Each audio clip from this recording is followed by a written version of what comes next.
All right, today we're going to talk about 3 pieces of advice if you're thinking of purchasing an investment property that you want to rent frequently in the state of Florida. So I'm going to go over those with you today. Hopefully you'll find it helpful. Stay tuned.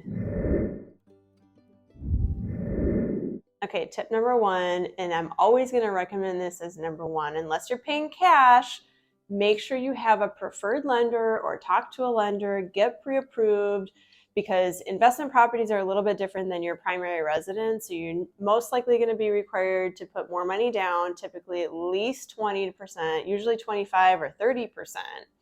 Then if you're looking at a property like a condo hotel or a property that has like on-site rental management, you're looking at more of like a portfolio loan, which is more kind of like a private loan versus conventional financing. And in that case, rates are higher. Rates are going to be higher anyway for an investment type property.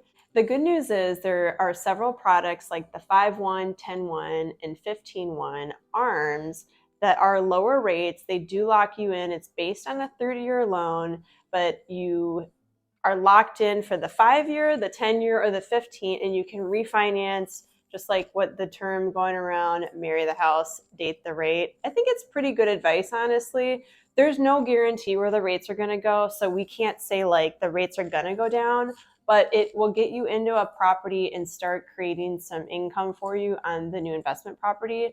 So definitely go over those with your lender. I will always recommend at least a Florida lender, preferably someone we know in our neighborhood that knows like the market, because what happens is they're going to order an appraisal on the property.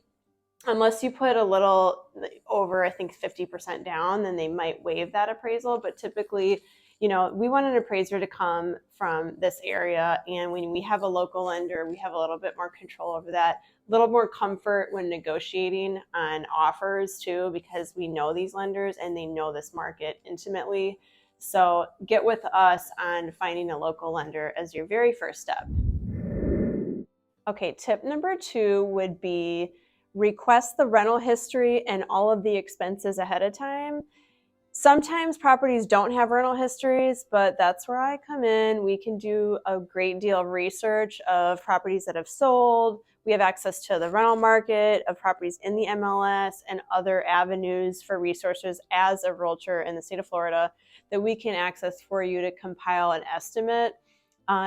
So when I advise my clients and I say, well, there's no rental history, some really get nervous about that.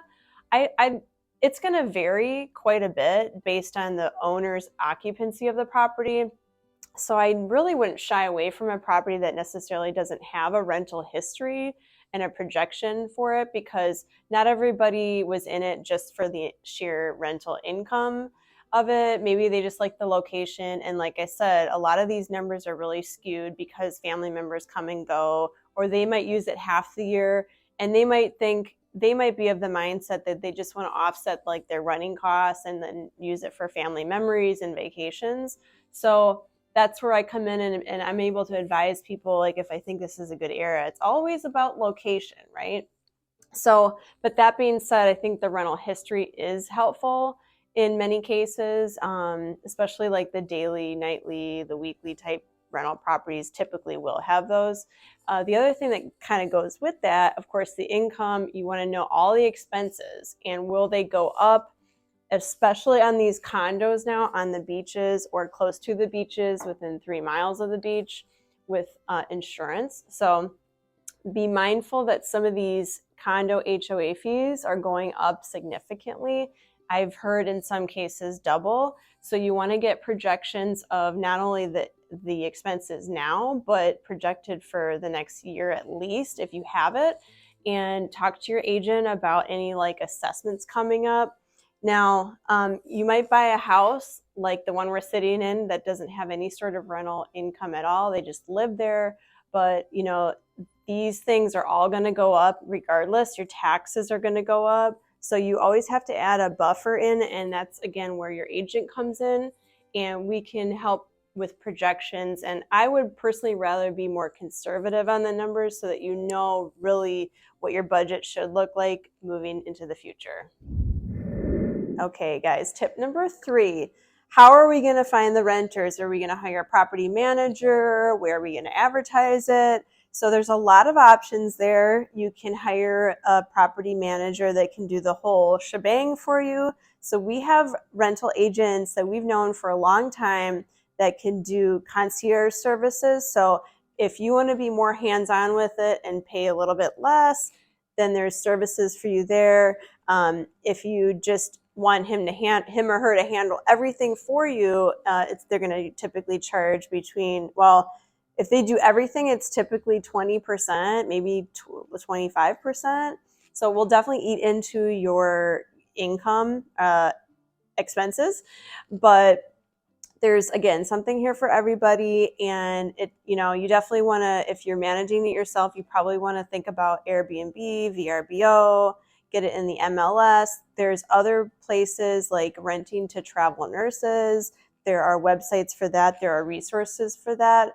I personally would love to be a resource for you. That's kind of what we've done for so many years here, of directing people with vendors. Property management is in line with that. So we're happy to give you our referral partners if you need, and give you the direction that you need to get your property rented and get that income coming in.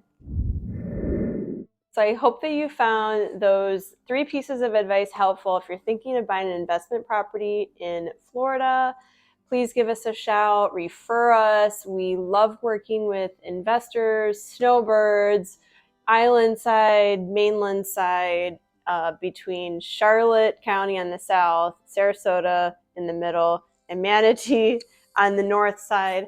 That's a very large territory. And thank you for subscribing, watching, commenting, and sharing. If you have any questions about the local real estate market, or you want to know what your home might be worth here in the area, click the link below, shaylatwit.com.